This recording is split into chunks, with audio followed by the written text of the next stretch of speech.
Hi, this is Danny Barnes, Director of Agent Relations with Excellence Realty. I'm here with Paul Sardone with Excellence Title, attorney with Excellence Title. How you doing, Paul? Good, Danny. How are you?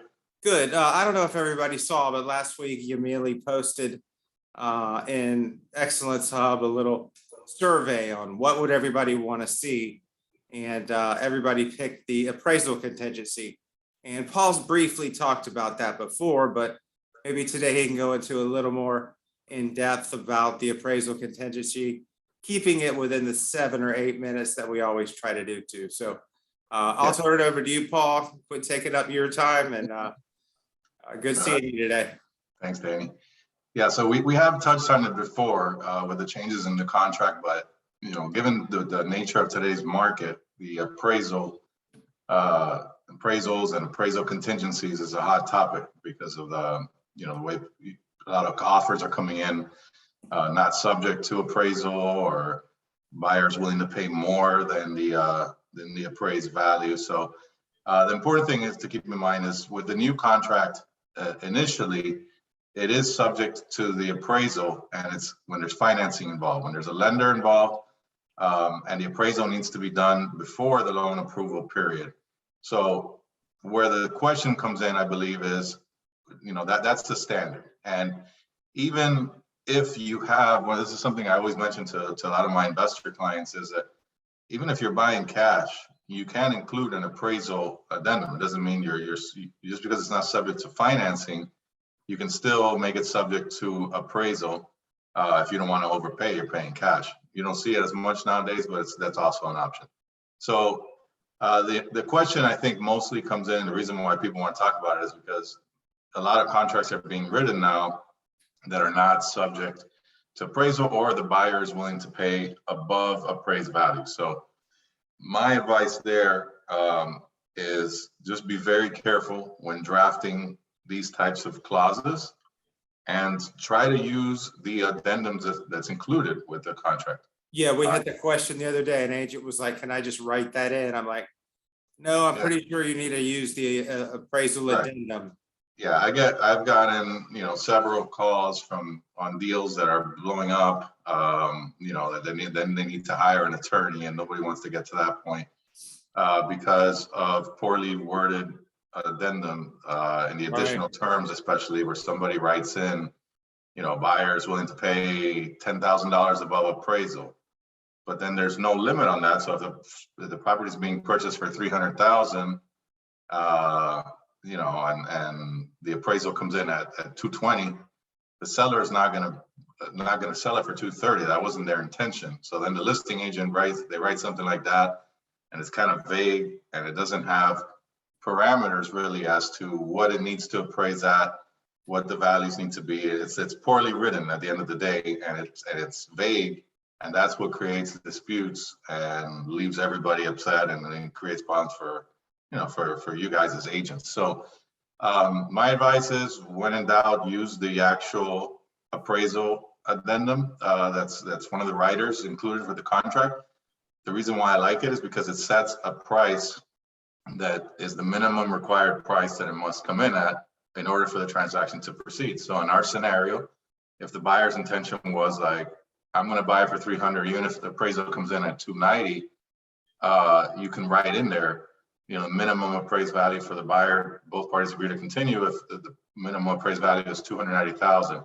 If it comes in lower than that, then it doesn't automatically kill your deal, which is what a lot of people are worried about. It gives the buyer and the seller the chance to negotiate, and they both can agree on something. So if it comes in at 288 and the buyer says, okay, well, I'm willing to go 12, and the seller still wants to sell at 300, then they can just agree on that. And it doesn't kill your deal, but it doesn't create that situation where everybody's kind of in no man's land about what the appraised value agreed upon was, and there's a dispute. So that's important. There's also, I'm seeing in the new contract, in the financing section, there are people just manually striking out the part about it having to be to appraise at value. That's it could be that you have a buyer that it's not necessarily that a lender is going to reject the deal or not give a loan approval if it doesn't appraise the value. Because if you have a buyer who's putting 50% down and is very qualified to buy a property, the appraisal coming in a little bit lower isn't going to automatically negate their loan approval. The bank will still move forward with the loan because they are qualified.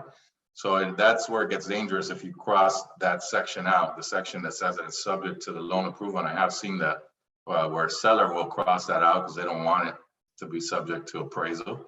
And buyer just agrees with it, but the lender doesn't agree with it. So if the lender then goes and denies it because it didn't appraise, then you're in trouble as a buyer because you can no longer get a loan, and now your deposit is at risk if you cancel for that reason. So all that's saying is that if your loan is denied for appraisal reasons, it's not a valid denial. So you're taking a big risk as a buyer. And I know that's the name of the game in today's market. A lot of buyers are getting desperate because of the inventory situation and willing to take those risks. But my only advice there is if they want to do it, make sure as an agent that you're clear with your clients and their expectations and that they understand what could happen if something goes wrong. Preferably let them know this by an email or something in writing, because I see it all the time. Then when $10,000, $5,000, whatever the escrow deposit is about to be lost because of that decision that maybe you did discuss with them, but then now when they're losing money and not getting the property, they start pointing fingers and it just gets ugly and nobody wants to deal with that. Right. Yeah. So it's not a pleasant situation, but the main takeaway is just use the writer in the contract. And if you need to write something up because it's more complicated than that even covers, we're here to help you. And if you want to just send it to me by chat or by email or text me or whatever, and just say, hey, does this look good? I've seen a million of these, and for me, it's a quick thing. I can just tell you, just tweak here, tweak there. Don't. Yeah. But once you write the contract and everybody signs, I can't really help you.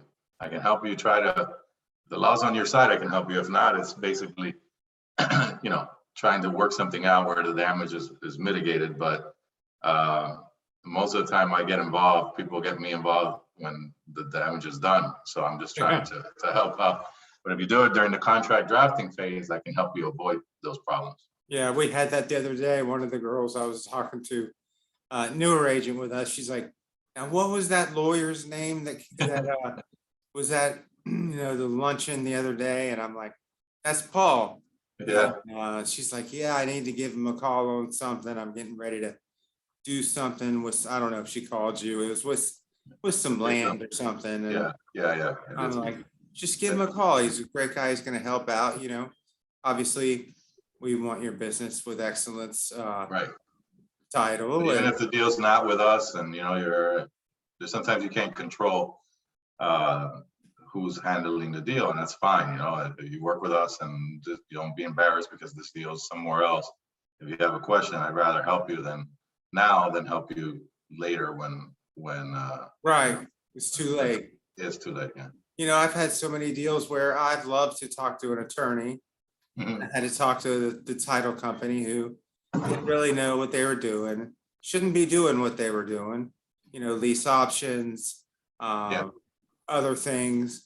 And I wish I would have had you back in the day. So thank you for being there for us. Yeah. Great session today. Thank you. On the appraisals. Anything else you'd like to add? No, that's it. Just always remember, when in doubt, just call us or just send it over. You don't have to be it's 2 minutes. Just send, hey, I'm writing this. Does this look okay? Just that page of the contract, and I'll take a look at it. Are you using the Excellence Hub kind of private message, or people? Yeah, I'm on there. I'm on that. People doing that with you? A little bit. They're more calling? Yeah, more calling or emailing. Okay, cool. One, but either way, it's fine to get to you. Yeah, however you get there, you can send a pigeon with message if that's the way you prefer, and I'll look at it. It's going to not be as efficient, but I'm on all the stuff, so whatever you need. Okay, cool. All right, brother. It was a great session today. I'll see you in 2 weeks. All right, Dave. Maybe we'll do topic 2. That was the most important topic. Yeah. So runner up. Runner up. Yeah. But thanks again, and we'll talk soon. All right. Thanks, Tim. And as everybody together moving forward, take care.